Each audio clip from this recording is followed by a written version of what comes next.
Programos software particularly is a pioneer software development and maintenance company that had started since the inception of the automation of the Nigerian capital markets way back as far back as 1997. And Programos actually was there to offer digital services that will make stockbrokers across this country and of course outside Nigeria to imbibe automation of stock market operations. And Programos software is, like I mentioned, is a pioneer leader in the software development segments of the financial sector, you know, where we have actually offered our product Cloud Integra for numerous stock market operators across Nigeria and of course some of our operators in Ghana. Programos software has a foundation under which we run some of our volunteerism, you know, some of our UN initiatives. United Nations World Summit Awards is being administered in Nigeria through the Programos Foundation, where I happen to be the eminent national expert for Nigeria. And as well, we actually are involved with the UN ICT for Seeds, where we try to see how developing countries can adapt the computer-aided strategic planning tool of the UN ICT for Seeds for national development. And some of these processes were designed as far back as 2010 to enable developing countries and small islands imbibe the digital transformation methodologies that the advanced nations have actually adopted for them to have moved far to where they have been. So the UN ICT for Seeds is actually one of the projects that the Programos Foundation currently is actually really enhancing to ensure that as many youths across this country can better understand, because there is actually some upskilling education on this initiative that is ongoing across the country now, and we are actually ensuring that graduates between 20 years and 35 years are put through in the education around digital enterprises as to how Nigerians and of course humanity in totality can be assisted by ensuring that all our brick and mortar, you know, form of businesses are uplifted, you know, and providing prosperity at different, you know, at different cadre of humanity, to ensuring that leaderships around us are improving.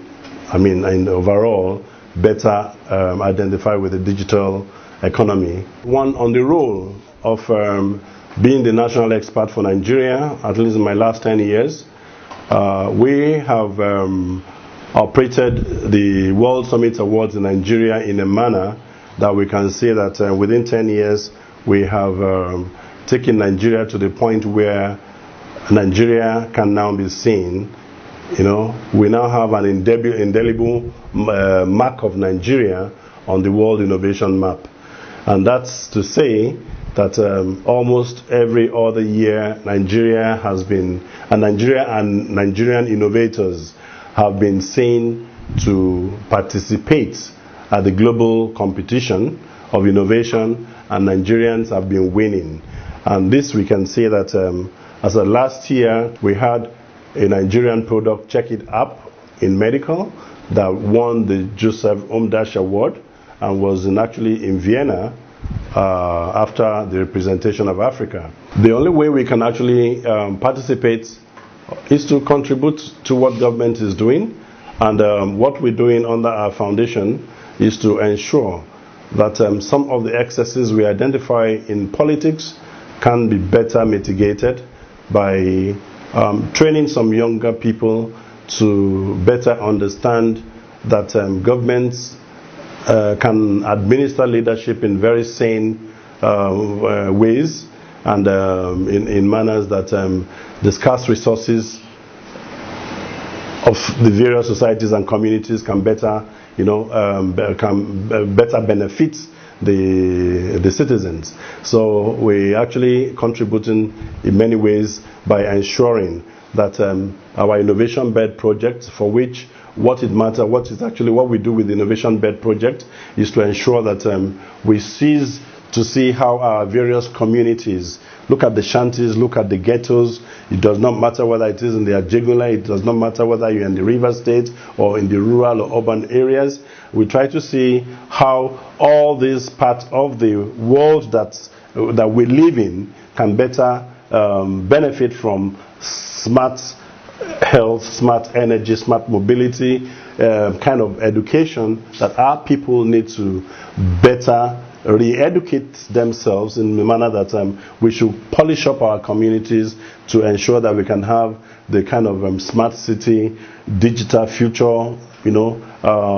desired future communities that we really desire. And that is actually what we are actually putting together under the Innvationbed.Afria, to ensuring that youth can better champion these areas and work with the various leadership in all the local government areas across the country, so that a local government chairman, a local government councillor can better appreciate why, as a leader, he has to better use the resources within his at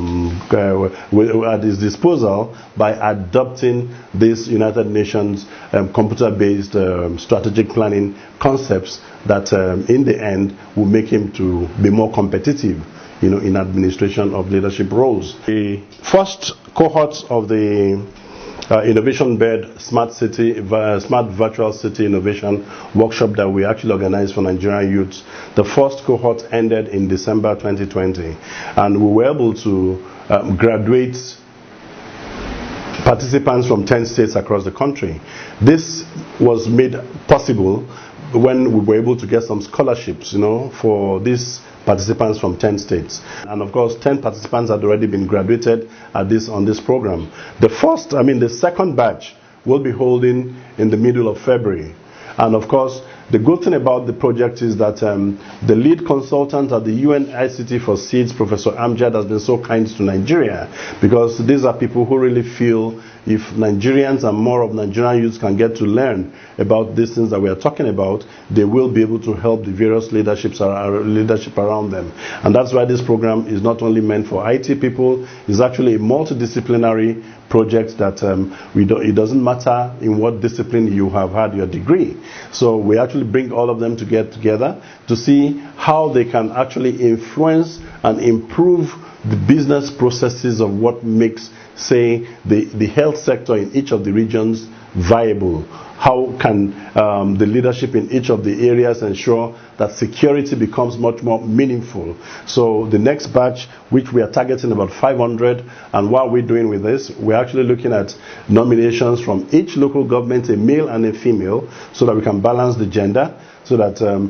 by the time we have this set of people, about 500 for the next cohort, we'll be able to at least have a wider spread of the country, so that we have much more people around the country who are now able to better understand what digital economy is all about and why they have to actually help the immediate environments, to see how the woman selling groundnuts, his lifestyle has to change. The farmers in the farm, their lifestyles have to change, as well as the public safety, which is a major threat today. Governments should really be open in the such that people